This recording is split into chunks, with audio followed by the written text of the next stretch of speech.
জনাব তারেক রহমানের নেতৃত্বে স্বাধীনতা সার্বভৌমত্ব রক্ষা আইনের শাসন প্রতিষ্ঠিত করা, সেই আমরা কৃষকের হাতে কৃষি কার্ড দিতে পারবো।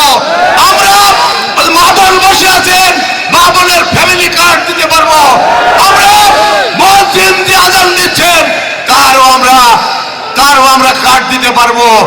আমরা যে নামাজ পড়া ইমামতি করেন তারও আমরা কার্ড দিতে পারবো।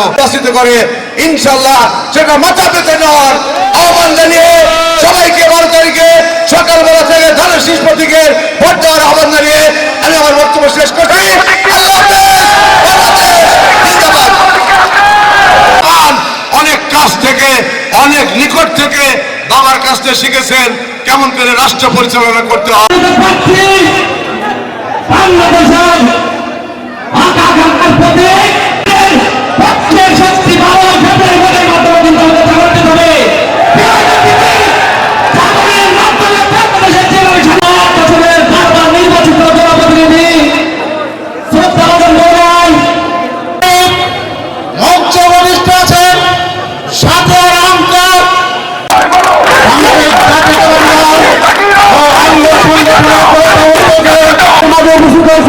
আমরা কলেজের মাধ্যমে তাদের স্বাগত জানাই।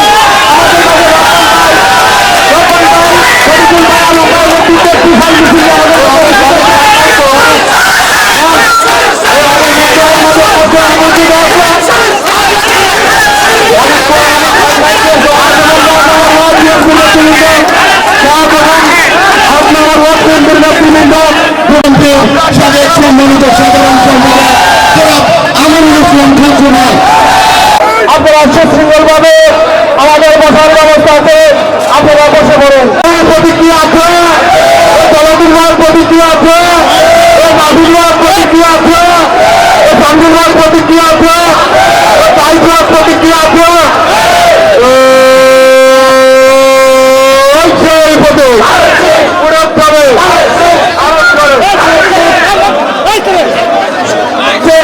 সবার কাছে স্বাধীন আনন্দ হচ্ছে, আপনারা মন ছেড়ে দিয়ে বিষয় যান, মন ছেড়ে যান।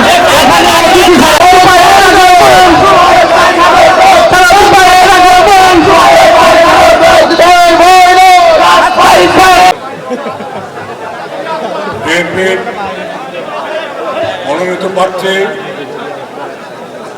আমাদের অত্যন্ত প্রিয় বাহাদুর নেতা, তারুণ্যের প্রতীক, যারা বাংলাদেশকে নতুন রূপে গঠন করবে, জনাব শামসুর রহমান, অন্যান্য নেতৃবৃন্দ আছেন। তাদের কথা বলতে গেলে সময় থাকবে না, সেজন্য তাদের কাছে ক্ষমা চেয়ে আমি দু একটা কথা বলতে চাই। আজ 1 ফেব্রুয়ারি মাস, এই মাস ভাষার মাস। এই ভাষার জন্য আমরা লড়াই করেছি পাকিস্তানিদের বিরুদ্ধে। তখন পাকিস্তানিদের পক্ষ হয়ে যারা বলেছিল বাংলা ভাষা হলো হিন্দুদের ভাষা, তারা আজকেও বাংলাদেশে বাংলা ভাষায় কথা বলে। আমি অতীত ইতিহাস ঘেটে সময় নষ্ট করতে চায় না। সেদিনও তারা ফতোয়া দিয়েছিল যে কোরআনের ভাষা উর্দু ভাষা, সেই ভাষা হলো নিশান কুরাত। সে যাই হোক, সেদিন তারা পরাজিত হয়েছিল ভাষার লড়াই। পরবর্তীকালে মুক্তিযুদ্ধ 30 লক্ষ লোক শহীদ হয়ে আমরা স্বাধীন সার্বভৌম বাংলাদেশ প্রতিষ্ঠা করেছি। বাংলাদেশের স্বাধীন যখন একটা পর্যায়ে এসছে এবং সেই স্বাধীনতাকে ধ্বংস করার জন্য বাংলাদেশের কুলাঙ্গার কিছু লোক পাকিস্তানের সঙ্গে এক হয়ে এই স্বাধীন বাংলায় হত্যাযজ্ঞ চালিয়েছিল। এই ড্যামরায় ১,৫০০ মানুষকে খুন করেছে। এই ধুলুরিতে বেশ কিছু লোক শহীদ হয়ে আসে, তাদের কবর আপনারা জিয়ারত ভাইরাবাদ শহীদনগর, আগে ছিল ডাব্বাগান, সেখানে যুদ্ধ হয়ে ৬০ জন লোক মারা যায়। বলে আমার গ্রামে আমার আত্মীয়র ভিতরে ১৪ জন শহীদ হয়েছে। তার জন্য আমি দুঃখিত না, গর্বিত। দেশের জন্য যারা শহীদ হয় তারাই প্রকৃত শহীদ, আর যারা দেশের বিরুদ্ধে অস্ত্র ধারণ করে তারা হলো বিশ্বাসঘাতক। তারা কোনোদিন শহীদ হতে পারে না, শহীদের মর্যাদা দিতে পারে। ভাইরা আমার, আজকে আমার সম্পর্কে অনেক কথা, আমি একটা কথা অতি সংক্ষিপ্ত বলি। আমাকে বলা হয় এই সাংবাদিকরা ভাইরা, ওনাদের জ্বালাতে থাকা যারা, ওনারা বলেন আপনি বিএনপিতে কেন আসেন? আপনাদের মনে আছে কি জানি না, ২০০৮ সালের পর থেকে আওয়ামী লীগ থেকে আমি দূরে চলে আসছি। আমি আওয়ামী লীগে যাওয়ার চেষ্টাও করি নাই, কারণ আমরা যে সংস্কার প্রস্তাব দিয়েছিলাম তখন সেই সংস্কার আমাদের বলা হতো সংস্কারপন্থী। সেই সংস্কার এতদিন পরে এসে আবার জুলাই সনদে অন্তর্ভুক্ত হয়েছে। এই ব্যাপারে বিস্তারিত বলবো না। আমি বিএনপিতে কেন এলাম? বিএনপি সংস্কারে বিশ্বাস করে। আজকে এই জনসভায় দাঁড়িয়ে একটা নিভৃত গ্রাম অঞ্চলে আমি বাংলাদেশের মানুষের প্রতি আহ্বান জানাবো, সেটা হলো বিএনপির চেয়ারম্যান তারেক রহমান, আজ থেকে তার নাম হবে দেশ নায়ক তারেক রহমান। যেমন ৬৯ সালে বঙ্গবন্ধু উপাধি দেওয়া হয়েছিল, আজকে তেমনি আমরা তাকে উপাধি দিতে চাই দেশ নায়ক তারেক রহমান। আমি জানি না বিএনপি নেতারা কিভাবে এটা গ্রহণ করবেন, তবে আমি জানি দেশকে যে ভালোবাসে, দেশকে যিনি এগিয়ে নিয়ে যাবেন, যিনি নায়কের ভূমিকা পালন করবেন, যিনি দেশকে লিড করবেন, তিনি দেশ নায়ক। আমার কাছে তাই মনে হয়েছে তার সাথে কথা বলে। সে যাই হোক, আমি আর একটা কথা বলবো, সেটা হলো এই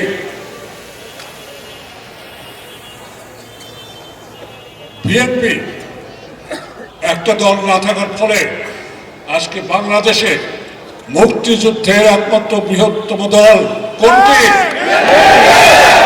তাহলে বিএনপি মুক্তিযুদ্ধ হয়ে আমি বিএনপি যোগ দেওয়াকে ভুল হয়েছে?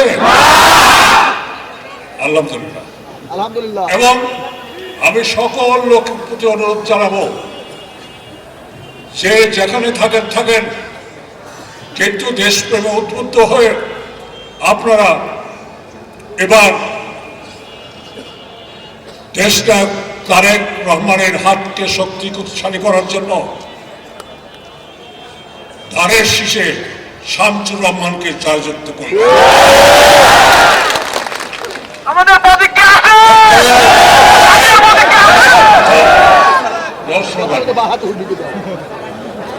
সিংহের পেটে সিংহ হয়, তাই না? বাঘের পেটে বাঘ হয়, তাই না? হরিণের পেটে হরিণ হয়, শিয়ালের পেটে কি হয়? শিয়াল হয়। আর রাজাকারের পেটে কি হয়? আমি কিন্তু বললাম না, আমি কিন্তু কথা বলি নাই, আপনারা বলছেন। এই রাজাকার নামটা আসলো কি করে?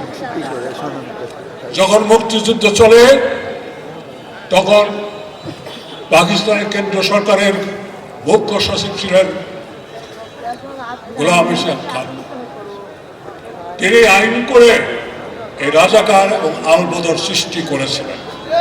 এই জন্য বাঙালিদের যাতে কোনোদিন স্বাধীনতা না পায়, সেই জন্য বাঙালিদের ভিতর থেকেই লোক রিক্রুট করে তাদের বিরুদ্ধে নেমে যাওয়ার জন্য অত্যাচার চালিয়েছে। আসলে রাজাকার শব্দের অর্থ হল সাহায্যকারী।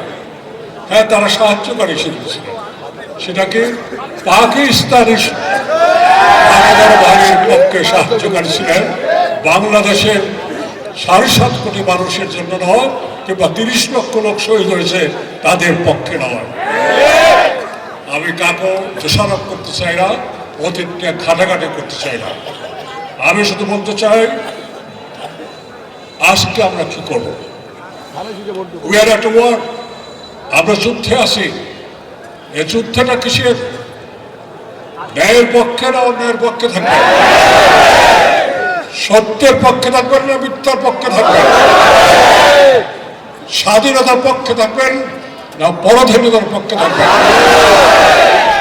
যারা এখন পর্যন্ত 71-এ 30 লক্ষ লোক শহীদ হয়েছে, তাদের জন্য প্রকাশ্যে ক্ষমা চায়নি, তারা কি এখনো বাংলাদেশকে তাহলে ভালোবাসে? এই 30 লক্ষ লোক আমাদের ভাই বোন, তাদের এই আত্মার মোনাজাতের জন্য তারা দিন কোনো প্রার্থনা করেছেন? করে নাই। তাহলে আজকেও বাংলাদেশে কিছু লোক আছে যারা স্বাধীনতা বিপন্ন করতে চায়, স্বাধীনতা ধ্বংস করতে চায়। আর তারেক রহমান সাহেব দাঁড়িয়েছেন শামসুর রহমানকে সাথে নিয়ে স্বাধীনতাকে রক্ষা করার জন্য। সেই জন্য আপনারা ধানের শীষে ভোট দিবেন। আপনার প্রত্যেকটি ভোট মূল্যবান।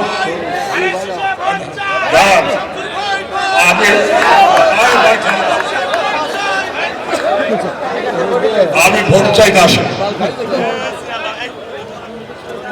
আমি ভোট চাইতে আসিনি। আপনার ভোট বিবেক দ্বারা, দেশপ্রেমের দ্বারা, লক্ষ শহীদের রক্তের উপর দাঁড়িয়ে যে বাংলাদেশ প্রতিষ্ঠিত, সেই বাংলাদেশকে সামনে রেখে আপনার বিবেক যদি বলে স্বাধীনতা রক্ষা করতে হবে, তাহলে ধানের শীষে পড়তে হবে। আর না হলে রাজাকারদের প্রতিভূ যারা দেশকে গোলামের জিঞ্জিরে অবরুদ্ধ করতে চায়, পাকিস্তানের ধারায় নিয়ে যেতে চায়, তাদেরকে পরাজিত করতে হবে। 71-এ আমরা করেছি, আর একবার করতে চাই। আর একটা কথা বলে যেতে চাই, এই ধুলোতে এই হাই স্কুল কে করেছে? আমি করেছি। ব্যাংক কে করেছে? আমি করেছি। আপনাদের এখানে মাদ্রাসার উন্নয়ন, তামিল মাদ্রাসা কে করেছে? আমি করেছি। এই নগণ্য লোক খাদেন, আমি করেছি। কথাটা এই জন্য বললাম, আগামী দিনে ইনশাল্লাহ আমাদের এমপি হবেন শামসুর রহমান সাহেব। তার উপর দায়িত্ব দিয়ে পেলাম লক্ষণ জনগণ সাক্ষী। তিনি এই এলাকায় মানুষের কর্মসংস্থানের ব্যবস্থা করবেন, শিল্প কারখানা স্থাপন করবেন, দুর্নীতি দুঃশাসন দূর করবেন এবং ধান্দাবাজি, চাঁদাবাজি, হাটের পুকুরে যে জুলুম চলে এগুলো বন্ধ করবেন। আমার সময় আমি দেখেছি, আমার সাথে থাকা এক লোক কিভাবে হাত বাঁধাই করে দিয়েছিলাম আমি, মানুষের উপর জুলুম করেছে। আমি আশা করব, বিশ্বাস করি এবং দৃঢ়ভাবে মনে করি, ভবিষ্যতে কেউ যদি দুর্বৃত্তায়ন, ধান্দাবাজি, চাঁদাবাজি করে, আমাদের মহান নায়ক, দেশ নায়ক তারেক রহমান যেভাবে বলেছেন, তার গলা টুটি চেপে ধরবেন। দুর্নীতির ঊর্ধ্বে যদি আমরা উঠতে পারি, তাহলে এদেশের উন্নয়ন দ্বিগুণ হয়। সেজন্য আমাদের প্রতিজ্ঞা যে আমরা দুর্নীতি করব না, করতে দেব না। আরো একটা কথা বলি, এদেশের মালিক কে? কে মালিক? জনগণ, মানে আপনারা, আমার কৃষক, শ্রমিক, মেহনতি মানুষ, তারা, আমার বোনেরা, আমার ভাইয়েরা, সব মালিকেরা। এদের মুক্তির জন্য যা যা করা দরকার, সময় সংক্ষিপ্ত, সেজন্য আমি বলি সেই সব বাস্তব পদক্ষেপ গ্রহণ করতে হবে। কৃষকের যাতে মূল্য পায়, তাদেররা যাতে তার নিয়ে সচ্ছল জীবনযাপন করতে পারে, বোনদের যাতে কর্মসংস্থান হয়, বেকার যুবকদের যাতে ভাতা পায়, এই সবগুলোই বিএনপির কর্মসূচিতে আসে। আমরা আস্থায় বিশ্বাস রেখে সেই কর্মসূচি পালন করি। আমার বক্তব্য শেষ করার আগে আমি একটা কথা শুধু বলব, রূপনারায়ণের কোলে জেগে উঠিলাম, দেখিলাম এ জগৎ স্বপ্ন নয়, মৃত্যুর অক্ষরে দেখিলাম আপনার নাম, আঘাতে আঘাতে, বেদনায় বেদনায়, সত্য যে কঠিন, কঠিনের ভালোবাসিলাম। সেই সত্য ন্যায় পথে থেকে 12 তারিখে নির্বাচনের প্রত্যেককেই ভোট কেন্দ্রে আসবেন। তারা এসে ধারে শীষে ভোট দিয়ে স্বাধীন সর্ব বাংলাদেশের পতাকা আরো যাতে উঠে ওঠে, সেই কাজটা করবেন। আপনাদের ধন্যবাদ। এত পান ভারী, দিতে হবে পারি, কান্ডারি হুঁশিয়ার। আপনাদের ধন্যবাদ।